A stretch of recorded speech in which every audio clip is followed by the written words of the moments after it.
Are we recording? Yeah. You can just start recording. Just like at some point we'll start talking. Yeah, I mean, that's better if he doesn't even tell us. He just starts recording a normal conversation. That's the way to do it. So we try to, this podcast is fairly new. But we try to keep it somewhat short, like 30, 40 minutes or something like that. And you and I could talk for a lot longer than that. But I was thinking on the way over, we were in Pittsburgh last week for the Community Development Summit and talked about We Collab. And then we're together here in Cincinnati for CNU and Strong Towns. And we had this amazing kind of get together yesterday with people. How many people from St. Louis? 17. 17, okay. 17 people from St. Louis matched up with some Cincinnati community development folks. We had some amazing conversations. Then we went up to Walnut Hills, my former life, and had a really cool dinner at a bookstore together, like 30 of us. And then we went to the Five Points Alley and listened to drums and had margaritas. So I had quite a few, stayed out too late, but that's what CNU is all about. Anyways, we won't spend too much time on my hangover. But you and I have brainstormed a lot of stuff over the last week or so. We had dinner in Pittsburgh, talked about a lot of stuff. So I could go a ton of directions with this conversation. But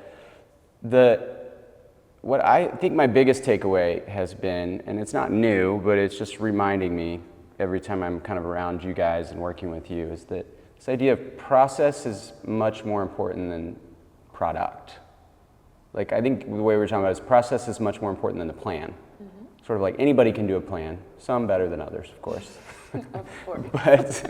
but at the end of the day, the plan is the process.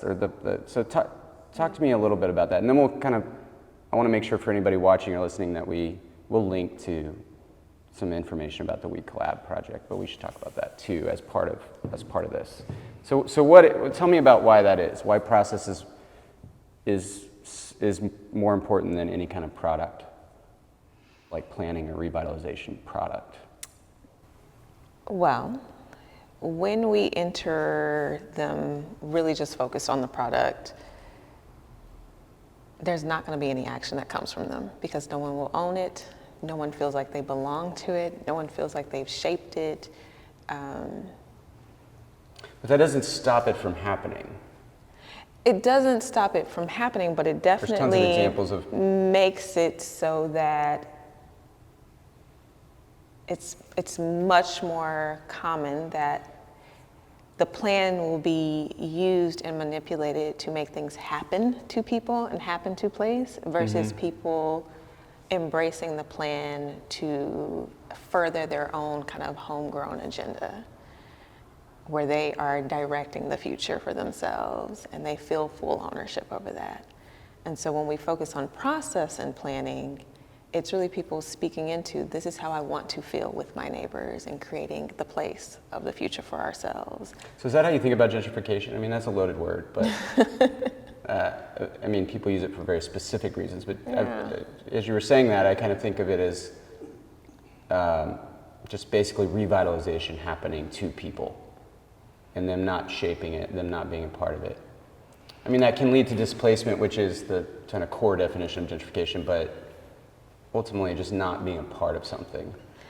Right, not being a part of something, and the revitalization happening not because of who is there, right, and not to their benefit. So everybody knows when something is happening in their neighborhood and it's not for them, right? Like, I know that the street, my main corridor in my neighborhood is being paved not for me.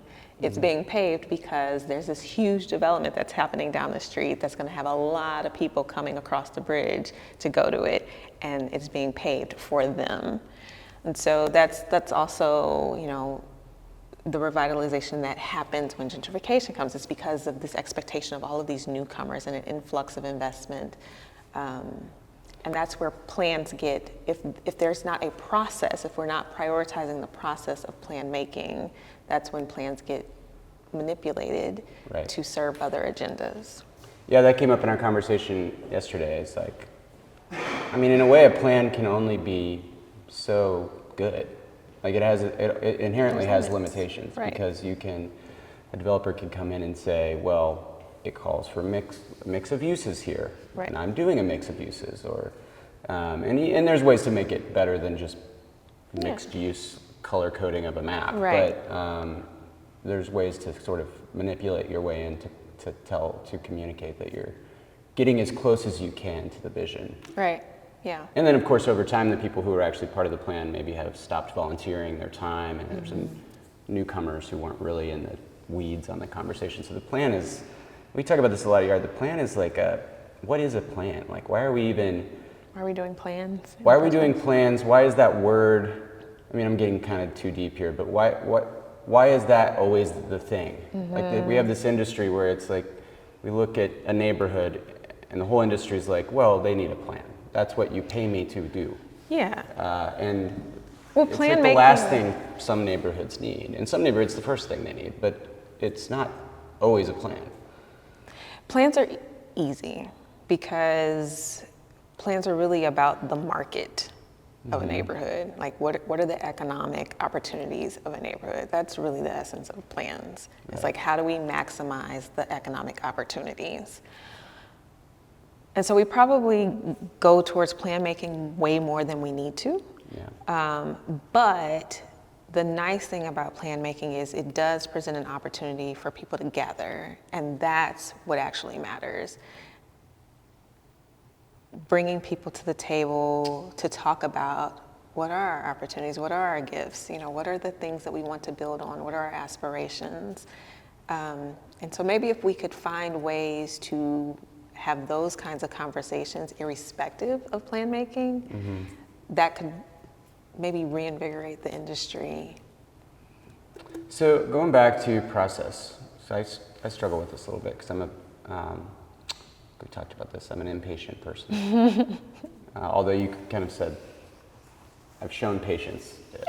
For sure. But how do you balance, as the funder and the leader of this foundation, how do you balance this idea of patience for the process with implementation? And I say that as I know that you are very smart about planning. You were trained as a planner, and you've worked in planning, and so you understand obviously the positive impacts that certain aspects of place can have on people. Safer streets, for instance, or occupied buildings with people who look like the neighborhood operating a business. And I could go on and on. Great parks. These all have like obvious positive impacts on people.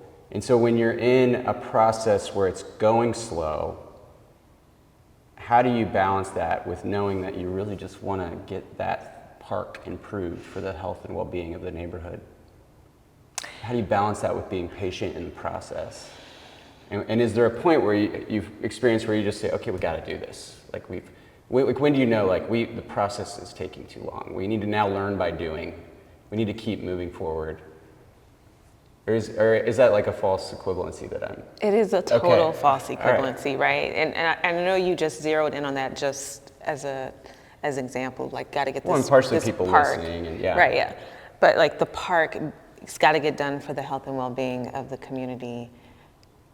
No, that would be great, right? And would it contribute to the health and well-being? Sure. Right? But the health and well-being of a community is really about the community's will to interact with each other. And they're going to get so much more out of being a unit and being in conversation with each other for as long as it takes than they will get from a park being rebuilt.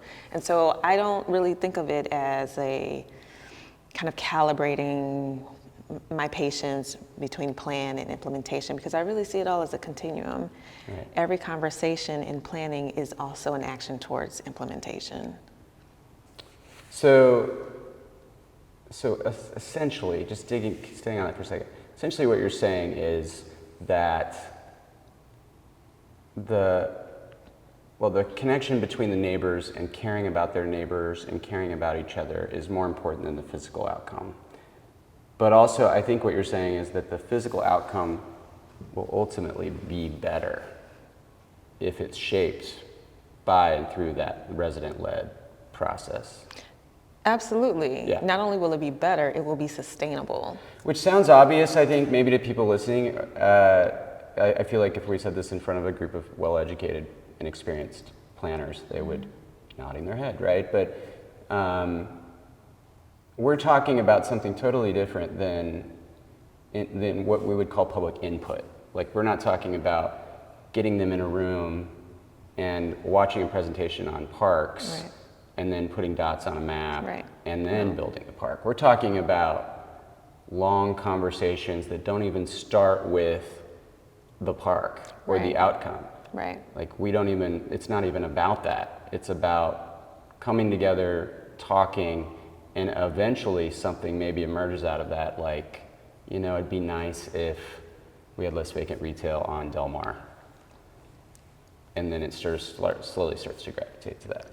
right. And the conversation evolves from it'd be nice if to what do we already have to how do we make the most out of what we've got to what are our commitments as the place keepers here, Right. to activate the wishes, right? Versus, okay, well, what do we want to dream up for somebody else to come and activate for us? Yeah. And and then having to wait for the resources, the partners, and all of these things, right? It is, yeah. So you've talk about Invest STL for a minute. You took over Invest. Took over is probably Yeah, that's not you in our didn't language. you didn't break down the door and take it. You became the CEO. Is that your title? Yes. CEO Yep. of Invest, and have kind of reshaped it, I think, in a meaningful way. Talk to us about how you're able to, and we can just flow this into our project we worked on together, the We Collab project in the west end of St. Louis. But talk about how you're able to be patient like you've been and do the things you've been doing. Just give me a little bit of insider knowledge there. Like, do you have a really good board? Do you have really good support? Like, because most foundations couldn't be doing it. I think what you're doing. We have a great board. I think it's a board that functions differently from a lot of boards where, typically in the nonprofit space, you'll have boards that will either be overly about oversight, right, and kind of looking down on the staff and the leadership, and this is what you must be doing, right? They're looking for the compliance. They're paying attention to the compliance piece, and boards need to pay attention to the compliance. But then you're losing the balance of also having your board as a thought partner, having your board really as a community of practice. And so I'm really fortunate because our board is providing all of that, right? At the best, like we spend, maybe 10% of our agendas on the compliance piece and 90% on the generative conversation and just figuring out, like, how do we keep shaping the ecosystem that we're working in? Which means that we as an organization have a lot of freedom to try really big things, to try things differently.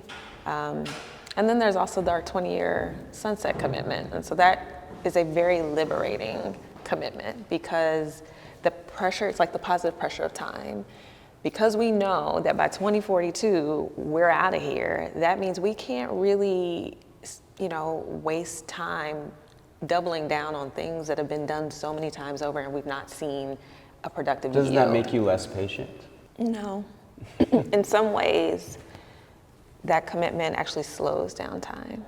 And allows us to take the space and time needed to try our very best to live fully into our intentions, both as an organization, but also in our partnerships. I know that one of the big assets that our partners say comes from our relationship is it feels like the relationship buys them time to really dream and figure things out versus feeling so rushed to just do a thing. So when you look out 20 years, personally, I mean professionally, but individually, like what do you see? I mean, what do you think that success looks like? Is it like 3 neighborhoods, or the whole city of St. Louis is kind of moving in a certain direction? Because I know we're kind of like not, maybe there are some physical outcomes, but that doesn't sound like there are. Right? No, not at all. And I always share, like, the 20-year timeline is not us promising that by 2042, quality of life and life expectancy will be radically different in our neighborhoods. That would be impossible in that time frame. That's the other thing about what sunsets do, is it helps you get realistic about what's possible in the time that you have. Instead, what we're saying in that time, what we see as possible is a coalition that is equipped to yield a better future going forward. Right now, we have a lot of amazing organizations and actors and leaders in our ecosystem, but there's a lot of misalignment. It's not really clear what we're all marching towards. It is very programmatically focused, right? So we're not really focused on the capacity or the infrastructure. We're so focused on here's a program here, here's a program there.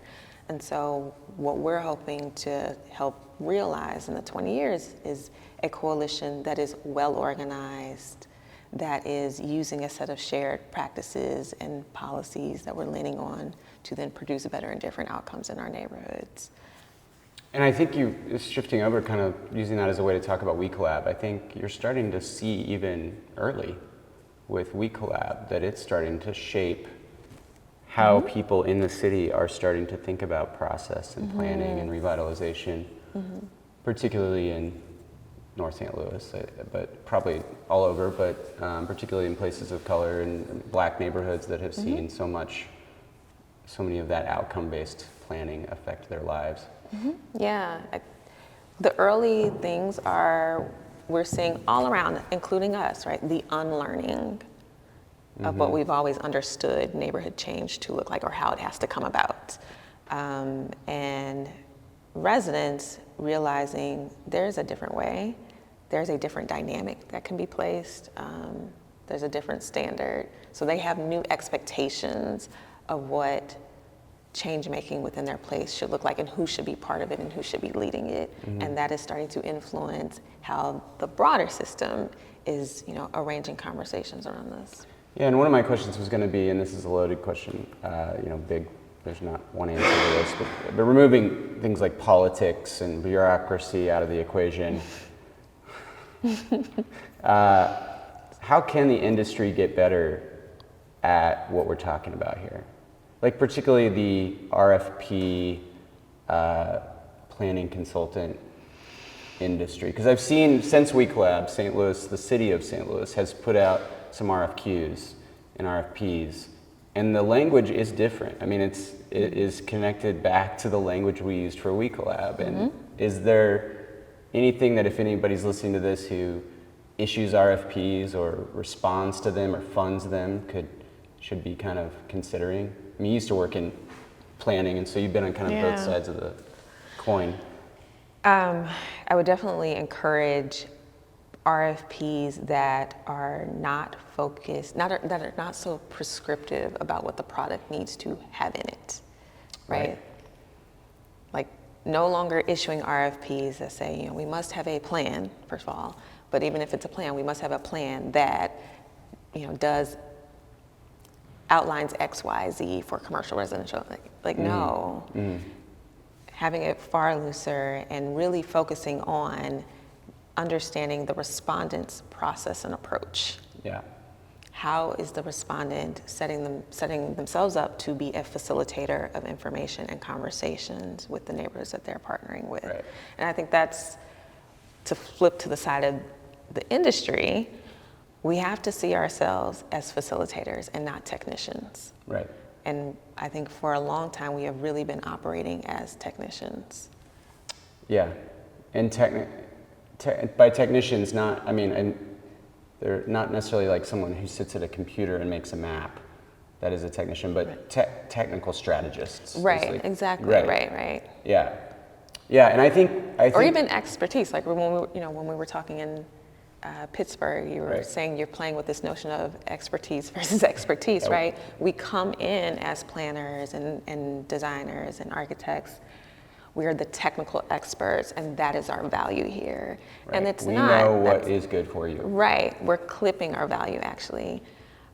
Our value is really as translators of that technical expertise and facilitating information to the people that we're partnering with. We sort of act like we're attorneys or accountants. Yeah. Like, we know how to do your taxes. Right. And accountants do, and I don't know how to do my taxes. And so I don't need to facilitate it, just do my taxes. But we're not that. We're empowering their expertise. That doesn't mean, and this is another rabbit hole, but that doesn't mean that we don't have it. That's what I was saying in Pittsburgh, this idea of expertise or expertise and expertise, depending on the situation, which one is capitalized. And in the We Collab process, the sort of experience that we brought was around the light bulb moment for us was the Hodemont Tracks is going to become a multimodal path that is going to connect you to a larger multimodal network that will be able to get you around the city on a bike or walking in a really meaningful way, and starting to reorient the development of the neighborhood around that future. And the reaction, the expertise of the neighborhood was Hodemont Tracks has been a dangerous place that you turn your back on. You don't go there. And so there was this back and forth in a really productive and empathetic way, I think, on both sides of like, okay, we're listening to you, Yard, but we can't see it, and then we listened back, and it took a bit, but we came around, and now I think they're experts in this kind of trail-oriented development that they're going to hopefully be trying to embrace over the next few years. So, yeah, those conversations are hard, and I can't remember if it was you yesterday, but talking about I think it was Trina. Talking about like the planner getting red-faced. I like that, because that is like when you get pushed back on it as a planner, our instinct can be like, I just listen to me. Right. I know what I'm talking about, and no, you don't. No, you don't. I know in this case, I know people who live south of Del Mar and have moved north of Del Mar. I don't give a shit, what your spreadsheet says about the data. Right. And if you just have that kind of negative interaction as opposed to, well, this is what my data says, but I'm listening, I hear you. So what does that mean? The data, it doesn't mean the data is wrong. It doesn't mean you're wrong. It means we're both wrong or both right, and let's figure it out. Right. Yeah. Kind of went on a little bit of rant. It's okay. It's all right. I was following it. But I think, and I don't have this fully worked out, but when you said, the accountant and doing your taxes, that struck something in me, and I'm trying to figure out what's the analogy here. It is kind of like, and maybe I won't be able to pull the thread, but I'll try. I think right now our industry operates like, we are operating like the accountant. Let us do your taxes. Let us do your taxes by this date, but we're promising more than just the tax return being completed, right? We're promising a radically different quality of life. Yeah, experience, yeah. And that's weird, right? Because just doing the taxes doesn't yield that. And that's why it's really important that we can't just be the accountant. We have to be like the financial planner, they're not taking a technical approach to somebody understanding their wealth, how to build a wealth strategy. They are having conversations with you. Yes. What you want your life to be when you turn 60. Exactly. And where do you want to live and what kind of home do you want to have. Yeah. That's good. I think too, there are some people who live lives in our industry that are like accountants, and I think it can work. Subcontractors who maybe do like market studies or, but if you're doing full kind of comprehensive design planning work, it's different. I would say, going back to the RFP comment too, just in case I could see somebody watching this and being like, well, I have to, my RFPs are funded by the federal government, or by law I have to do a comp plan every 5 years, and so I have to put into the RFP that I update the land use map and so on. I would say don't use that as an excuse. Right. I read a lot of RFPs, unfortunately, and you could list all that in the first paragraph or the last paragraph to meet whatever criteria you need to meet, and you could be totally informal for the rest of it and use language around process, and you can shape the budget how you want. It might be funding from the Biden administration to do a reconnecting communities corridor plan. You can use that money still to make it better and not just check the boxes. Right, absolutely. Those boxes can be checked. We check them all the time, but they're easy. They can be easy to check or be a lower priority, less time spent to check They don't have to be the center of your time, right? And so there is a way to do that, and I think actually we could spend a whole nother kind of, it would be a good topic for this. This is like how we rethink RFPs. Because I think planners at cities feel a little trapped within confines that they're not actually trapped in. I've seen really good ones like you guys issued in a process, and other ones that are clearly just boilerplate junk. And you don't really get a sense of what they want to achieve until it's too late. Yeah. And it would probably, I think it could be beneficial to kind of catalog, here's what traditional RFPs yield, here's what these more expansive, less prescriptive RFPs yield, and the industry actually kind of claim that, because there's a push and pull between governments issuing RFPs or entities issuing RFPs and the industry that they're trying to get to respond.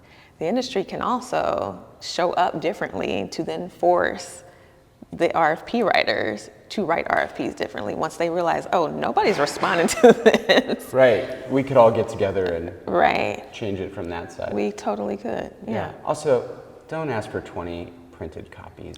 Yeah, that doesn't make any sense. 20 printed copies, especially in this day and age, doesn't make sense. And who's really using it? And why would we want to suck the budget for the process to print copies? Yeah, it's annoying. Yeah, it is. I get it.